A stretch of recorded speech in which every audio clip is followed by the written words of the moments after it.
money. They pay the right people. The contractors have not been paid. If you traverse the whole county of Narok, you'll find unfinished buildings. Toilets, not finished. Imagine a toilet not finished. So we want to make sure that we call it.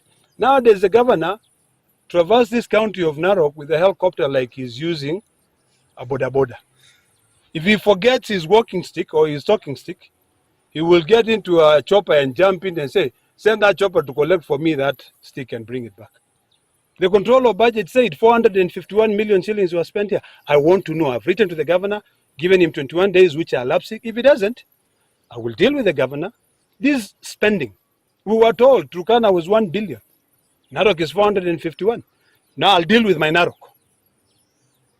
That 451, how do you justify spending 451 million in local transport using about $1.3 million in a helicopter, yet your hospitals do not have medicine? How do you do that? If you say you spend 1.6 billion to buy earth moving equipment, grader, excavator, shovel, why is food rotting in the farms right now during this rainy season? So we should be seeing a myriad of activities of all those earth moving equipment that you bought. So what we are calling for is accountability. And I have literally attempted. I've had several meetings with the governor. I've attempted to bring this matter. So by hitting the wall, I support the Tourism Federation going to court. I'm going to be seeking to be enjoined in that case because I don't want my people to lose jobs. You know, I also want to call upon all tour operators to come and don't be afraid. Because if you go to the Mara, the people who are employed in the Mara are locals. All those locals are going to lose their jobs. Narok County has been turned into a one-family affair.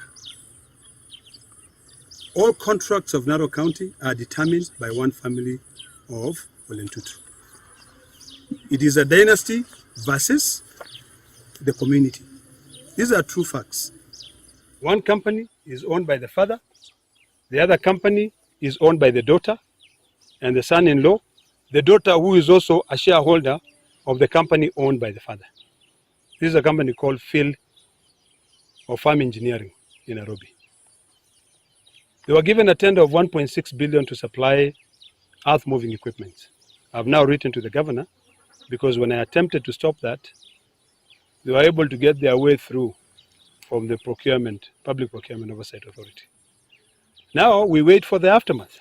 I've written to him, I've given him 21 days, which are lapsing on the 13th, to be able to produce logbooks, to be able to produce delivery notes, to be able to produce payment records of all the 1.6 billion which was budgeted in the last financial year.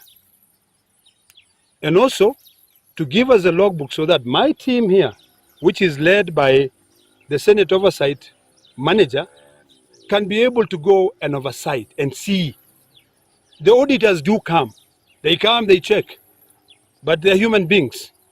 Sometimes maybe they close one eye, we want to open both our eyes. Number two, at the time when even the current occupier of the house in the hill has reduced the visa entry fee from 50 to 30, Narok County is chasing away tourists. Over 60% of pre-sale tickets to come to the game reserve in July are now being cancelled. We are risking a lawsuit with the European community. We are risking lawsuits of all our agents who have sold tickets to other agents abroad because rules of tickets apply differently in different jurisdictions. You cannot just all of a sudden come in and say, I'm hiking the prices to $200. And even when hiking the prices in $200, all that money is not going to the coffers.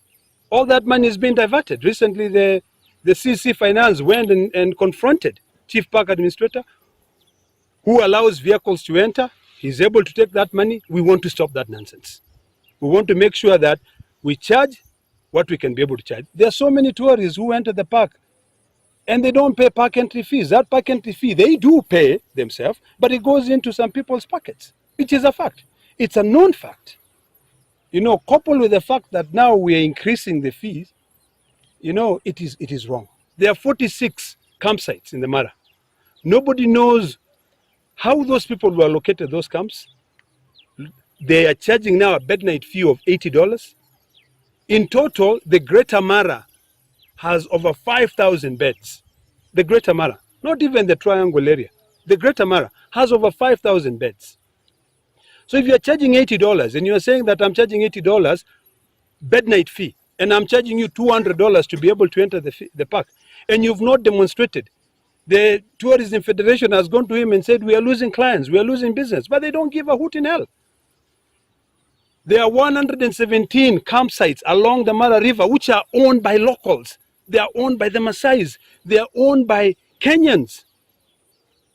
They cannot afford to bring in a tourist who will pay $200 to enter the Mara. Now you want to remove that person, deny them jobs. Where are we going to go?